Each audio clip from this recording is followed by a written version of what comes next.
Košický samosprávny kraj zriadil infolinku o očkovaní proti ochoreniu COVID-19. Dozviete sa na nej viac aj o význame a postupe očkovania. Košická župa v čase pandémie nezaháľa. Rekonštruuje viaceré školy i školské internáty. V tomto roku chce postaviť aj nové športoviská.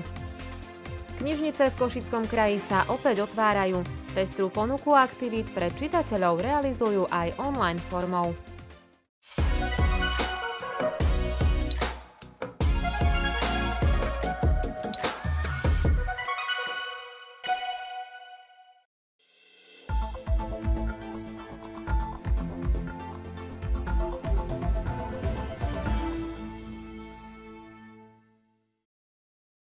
V čase šíriacich sa hoaxov v súvislosti s očkovaním proti vírusu COVID-19 prichádza Košický samosprávny kraj so spustením infolinky o očkovaní. Volajúci sa na nej dozvedia viac o význame očkovania, type a účinnosti vakcín používaných na Slovensku, o ich výrobe a registrácii.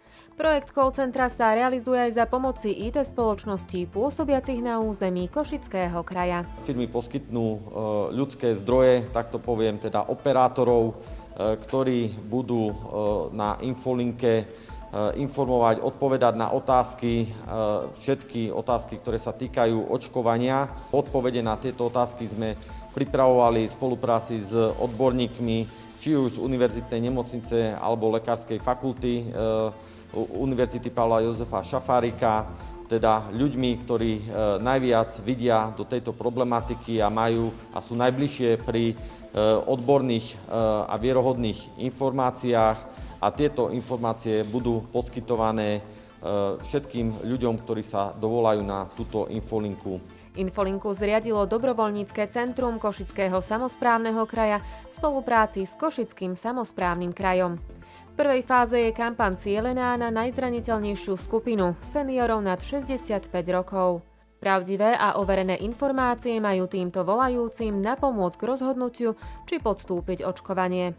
Seniori bez ohľadu na to, že stále sa hovorí, že sú to najohrozenejšia skupina, veď samozrejme, že sú, tak nie sú najohrozenejší len tým rizikom ochorenia, ale práve aj tým, že sú menej zdatní na nejakých sociálnych sieťach, vlastne väčšinou sedia pred klasickými médiami, ako je rozhlas, televízia, po prípade print. V posledných týždňoch sme zaznamenali naozaj ten nárast ich potreby informácií o tom očkovaní. Preto vlastne teraz prišiel aj ten podnet zriadiť špeciálnu linku s viacerými dobrovoľníkmi, naozajstným vlastne call centrom, operátormi, aby tieto informácie boli trošku odselektované od takých tých bežných, dlhších rozhovorov. Takže vlastne teraz paralelne budú fungovať ako keby dve linky. Naďalej fungujú naši dobrovoľníci pre vlastne osamelých seniorov a plus teraz vzniká táto informačná linka Košického samosprávneho kraja k očkovaniu COVID-19, ktorá sa naozaj bude týkať len tých informácií o očkovaní.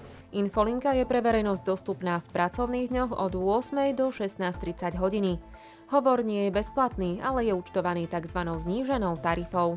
Nechceli sme to robiť úplne bezplatne, aby linka nebola zneužívaná, čiže z tohto dôvodu linka nie je bezplatná, avšak je naozaj, ten poplatok je tam minimálny. Máte mnoho otázok súvisiacich s očkovaním proti ochoreniu COVID-19 a nedokážete na ne nájsť odpovede? Na infolinke Košického samosprávneho kraja sa dozviete všetko dôležité. Operátori vám ochotne poradia a poskytnú informácie o očkovaní. Dobrý deň, vitajte na informačnej linke Košického samosprávneho kraja k očkovaniu proti COVID-19. Volám sa Silvia a rada vám pomôžem. Infolinka je vám k dispozícii počas pracovných dní od 8 hodiny do 16:30. Buďme zodpovední a chráňme seba i svojich blízkych. 0850 122 085.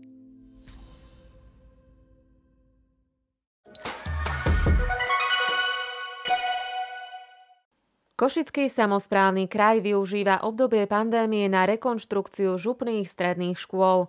V roku 2021 na to Košická župa vyčlenila takmer 11 miliónov eur, ktoré poputujú do oprav i budovania nových športovísk. Do mnohých škôl nebolo niekoľko rokov investované. Takým príkladom je možno aj obchodná akadémia na Watsonovej ulici v Košiciach, do ktorej sa momentálne kraj alebo župa chystá zainvestovať finančné prostriedky. Momentálne po súťaži máme investičnú akciu Výmena okien, komplet na celej budove školy. Najväčšou položkou medzi plánovanými investíciami je v tomto roku obnova historickej budovy Gymnázia Šrobárová v centre Košíc za viac ako 1,6 milióna eur. Ďalšie väčšie investičné akcie by mali prebehnúť na historických budovách, nakoľko mnoho našich škôl sídli práve v historických a v pamiatkových budovách. Stredná priemyselná škola Strojnícka dostane nový šat. Projektová dokumentácia je zhotovená aj na strednú zdravotnícku školu na Mojzesovej ulici, ktorá by tiež mala prejsť komplexnou rekonštrukciou. A taktiež stredná priemyselná škola stavebná a geodetická, kde už je takisto hotová projektová dokumentácia, len čakáme na schválenie finančných prostriedkov na celkovú rekonštrukciu. Zatvorené školy a dištančné vzdelávanie umožňujú, aby na viacerých stredných školách kraja prebiehali rekonštrukčné práce, vďaka ktorým sa študenti po uvoľnení opatrení vrátia do vynovených priestorov.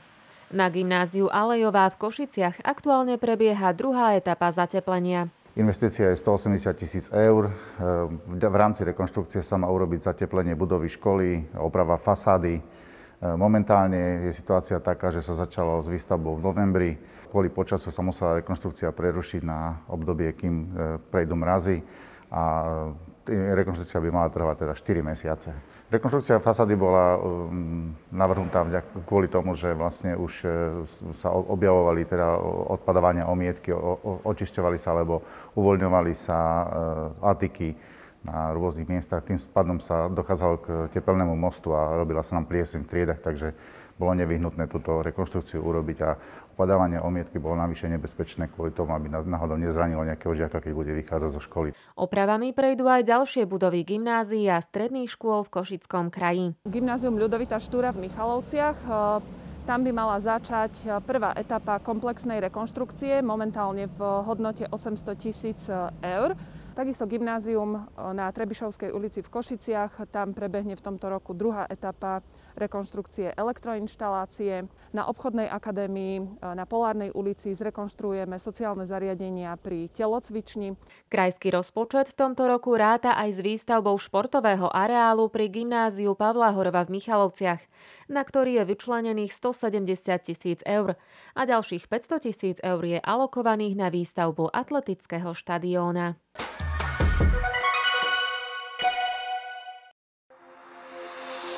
Aktuálny COVID-automat má pre všetkých čitateľov dobré správy. Od pondelka 15. februára sa môžu knižnice na území Košického samosprávneho kraja otvoriť. Zatvorenou na teraz zostane Gemerská knižnica Pavla Dobšinského v Rožňave. Služby pre verejnosť budú fungovať v obmedzenom režime, tak aby bol kontakt medzi čitateľmi a zamestnancami obmedzený na minimum, a to za dodržiavania všetkých epidemiologických opatrení. Ďalšie aktivity knižníc budú i naďalej prebiehať v online priestore, tak aby si knižnice udržali kontakt s čitateľmi. My sme spustili projekt virtuálnej knižnice. Je tam viacero veľmi zaujímavých častí. Máme tam napríklad audio čítania, video čítania. Aktuálne ponúkame aj čítačky od známeho herca Roba Rota. Prinášame tiež informácie, ktoré majú edukačný charakter. Dá sa tam dočítať, ako sa správať bezpečne na internete, čo je práve v tomto období veľmi zaujímavá téma, najmä pre deti a pre ich rodičov. Najnovšou aktivitou Košickej verejnej knižnice je projekt tzv. Hudobnej mapy východného Slovenska, ktorá ponúka svoje bohatstvo v oblasti ľudovej hudobnej kultúry Abova, Šariša, Zemplína, Spiša a Gemera. Tvoria ju nielen klasické knižné tituly, ale taktiež odborné texty, notové záznamy či zvukové a zvukovo-obrazové nosiče. Je to hudobno-folklórny miestopis regiónov Abova, Zemplína, Gemera, Spiša a Šariša. Unikátne je to, že je prepojený na katalóg nášho špecializovaného pracoviska, čo je hudobné oddelenie, a všetky tituly, ktoré sú ponúkané vďaka tejto mape, je možné dohľadať práve vo fonde nášho hudobného oddelenia.